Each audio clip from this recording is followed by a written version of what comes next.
Good morning. This is Ken Yost for one of my early fall walks. This is like maybe the middle of September. And when I walk, I intentionally walk observing things.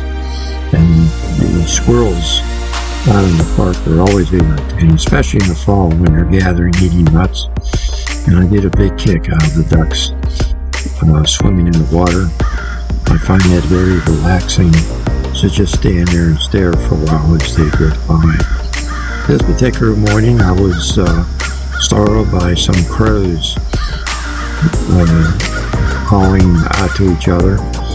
So it's rarely I ever lift my eyes from the lake. And the crows made me look up, and on the way back down, I noticed that there was a hive. And actually, it's a bald-faced hornet's nest. And look how beautiful it is, all those stripes. I mean, this thing is a work of art. As you can see, it's pretty active. And the hornets are taking care of their brood inside. And they actually raise worker bees and helper bees and additional queens for next year.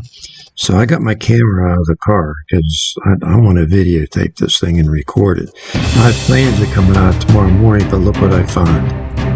This is Ken Yost. I spotted a beautiful bald-faced hornet's nest here in North Park by the Coolidge Grove. And I come out this morning with my video equipment to document it, and it's gone. There are a couple sets of tracks underneath the hive that wasn't there yesterday, and I'm wondering if County Parks took it down. You did? Well, why would you take down such a beautiful hive in a park? Someone complained? You just took it down because someone complained?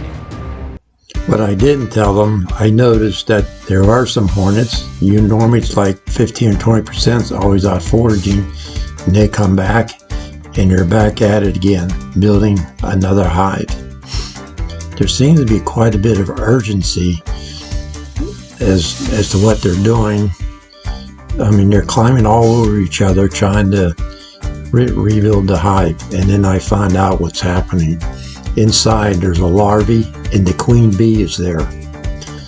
So they're scurrying under the guidance of the queen bee to rebuild the hive.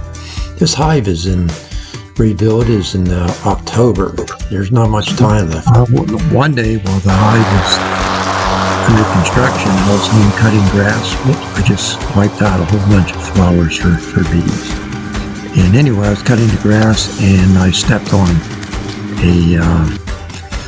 a yellow jacket hive, and I got stung 5 times. Well, that made me mad. So I went off to get all the chemicals needed to take care of the issue. Get rid of the weeds, get rid of the bees. And I realized I'm actually building a killing field in my backyard.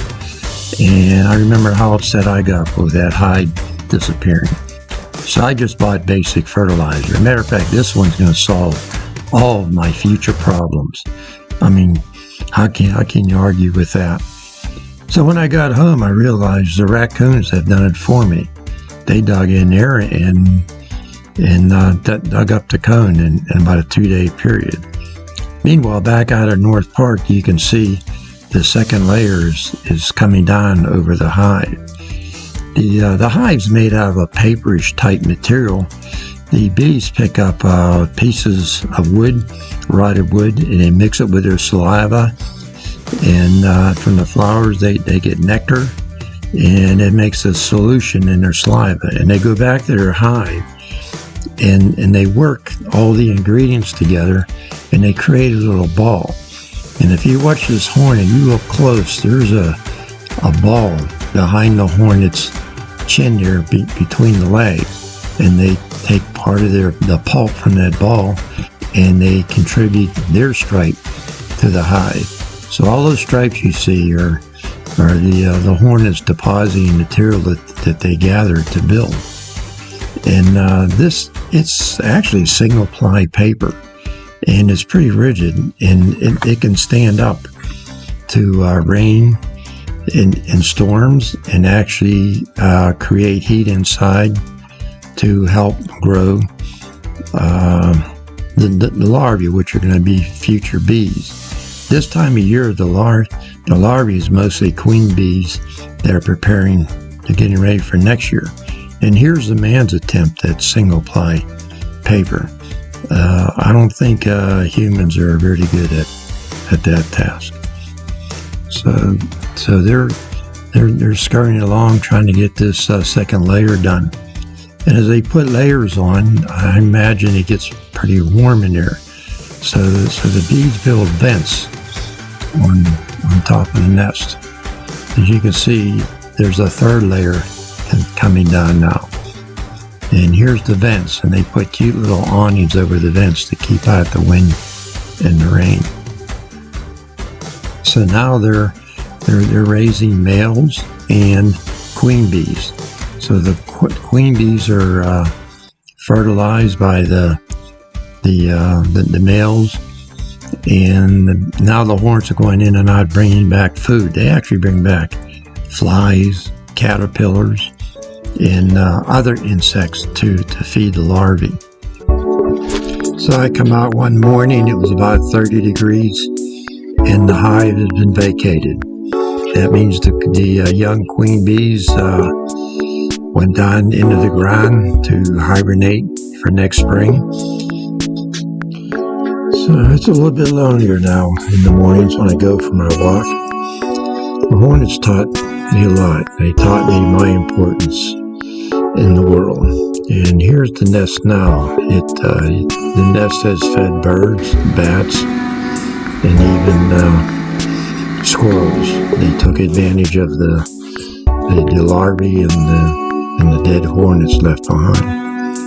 So now it just looks like a ghost town on the branch. But I'll never forget about the lessons that the hornets taught me and the role I play in this environment that we all share, and we all need to work together